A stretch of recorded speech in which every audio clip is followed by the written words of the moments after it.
अस्सलाम वालेकुम नाज़रीन, पाक न्यूज़ से मैं हूँ आपकी होस्ट फाइज़ा इरफान। सबसे पहले शामिल करते हैं हेडलाइंस। फोर्सेस की बमबारी से 33 मसाजिद भी शहीद। इसराइल ने फलस्तीनियों पर भूख प्यास बतौर हथियार मुसल्लत कर दी। बरतानवी तंजीम ऑक्सफेम के मुताबिक गजा के रोजाना तकरीबन 104 इमदादी ट्रक दरकार हैं। इसराइली वज़ीर-ए-आज़म की गजा में जल्द ज़मीनी हमले की धमकी, कहा हमले की तफसीलात नहीं बताऊंगा। यरगमालियों की वापसी के लिए हर मुमकिन इक़दाम कर रहे हैं। हमास के इसराइल के तफरीही शहर एलात पर रॉकेट हमले। गजा की पट्टी से 220 किलोमीटर दूर इसराइली शहर को निशाना बनाया। कौंसिल गजा में जंगबंदी कराने में फिर नाकाम। रूस और चीन ने इसराइल की हिमायत में पेश की गई अमरीकी करारदाद वीटो कर दी। अमरीकी करारदाद में हमास की इसराइल में कार्रवाइयों की मजम्मत और गजा पर इसराइली फिजाई हमलों को उसका दिफाई हक करार देते हुए इसराइल की हिमायत की गई। मुत्तहिदा अरब अमारात ने भी अमरीकी करारदाद के खिलाफ वोट दिया। 10 अरकान करारदाद के हक में खड़े हो गए। रूस ने मौक़िफ़ इख्तियार किया कि अमरीकी करारदाद में इसराइल को फ़लस्तीनियों को ज़िबा करने की छूट दे दी गई। चीनी मंदूब ने कहा अमरीकी करारदाद का मुसव्वदा फ़लस्तीन पर देरीना कब्जे को तस्लीम करने में नाकाम रहा। चीफ जस्टिस काजी फाजीसा ने सुप्रीम जुडिशल काउंसिल का अहम इजलास कल तलब कर लिया। ज़राए के मुताबिक जजेस के खिलाफ ज़ेर इल्तवा शिकायत पर गौर किया जाएगा। जुडिशल काउंसिल में इस वक्त 2 दर्जन से ज़ायद शिकायत ज़ेर इल्तवा। जुडिशल काउंसिल में जस्टिस रिटायर्ड सरदार तारिक मसूद और जस्टिस एजाजुल एहसन शामिल। Chief justice Lahore high court justice Ameer Bhatti, chief justice Balochistan high court justice Naeem Akhtar Afghan भी काउंसिल के मेंबर हैं। पाकिस्तान में सरमायाकारी के बेपनाह मवाक़ि मौजूद। SCO मेंबरान का कानकुनी IT और तवानाई के शोबों में सरमायाकारी कर सकते हैं। निगरान वज़ीर ख़ारजा जलील अब्बास का शंघाई ताउन तंजीम के इजलास से खिताब, कहा CPEC इलाकाई तरक्की में अहम किरदार अदा कर रहा है। CPEC से SCO मुमालिक के रवाबित को फरोग़ मिलेगा। हमें हर मैदान में एक दूसरे के तजर्बात से फ़ायदा उठाना होगा। अल अज़ीज़िया और एवन फील्ड रेफरेंस केस की सजा के खिलाफ अपीलें बहाल करने की दरख्वास्त पर समाअत 2:30 बजे होगी। Chief justice Islamabad high court justice Aamir Farooq और जस्टिस गुल हसन औरंगजेब पर मुश्तमिल खुसूसी बेंच दरख्वास्तों पर समाअत करेगा। साबिक वज़ीर-ए-आज़म नवाज शरीफ अपने वुकला के हमरा अदालत में पेश होंगे।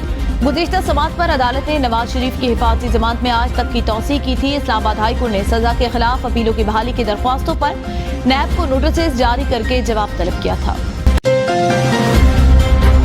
सदर PTI चौधरी परवेज इलाही को आज जिस्मानी रिमांड के लिए लाहौर की अदालत में पेश किया जाएगा। गुज़िश्ता रात अडयाला जेल रावलपिंडी से anti corruption head quarter Lahore मुंतकिल किया गया।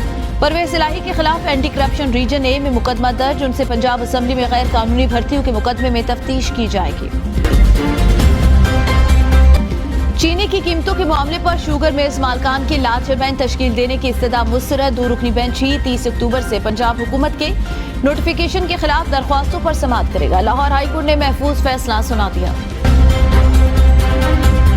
हुकूमत का दौरानिया बढ़ा तो मसाइल पैदा होंगे। इलेक्शन के लिए जनवरी के आखिर की तारीख दी जाए तो बेचैनी कम हो जाएगी। साबिक वजीर आला मुराद अली शाह की मीडिया से गुफ्तगू, कहा सिंध की अवाम निगरान हुकूमत की वजह से मुश्किलात का सामना कर रहे हैं। कहते हैं PP से बात नहीं करेंगे, हम इसराइल वाले तो नहीं। मुराद अली शाह के खिलाफ नूरियाबाद पावर प्लांट केस की समाअत 28 नवंबर तक मुलतवी। केस एहतसाब अदालत में चलाया जा सकता है या नहीं, अदालत ने वुकला से दलाइल तलब कर लिए।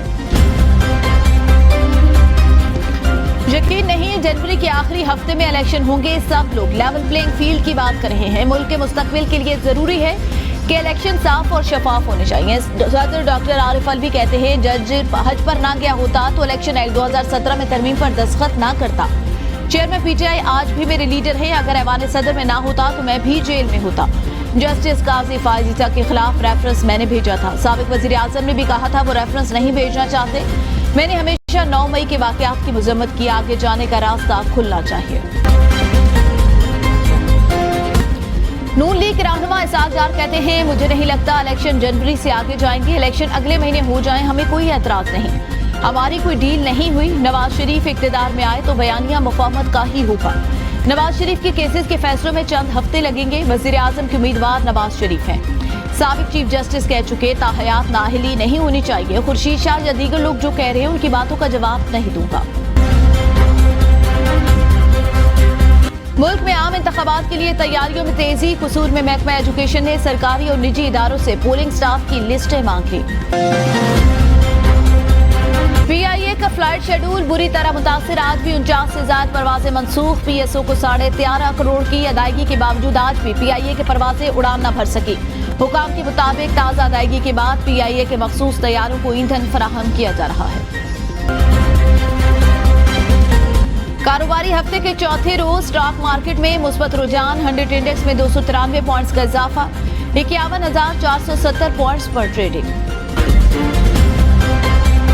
खैबर पख्तूनख्वा हुकूमत ने गैर कानूनी मुकीम गैर मुल्कियों के इनखला के प्रोग्राम को हतमी शक्ल दे दी। निगरान वजीर आला आजम खान कहते हैं 60,000 के करीब गैर मुल्की तोरखम के रास्ते वापस अफगानिस्तान चले गए।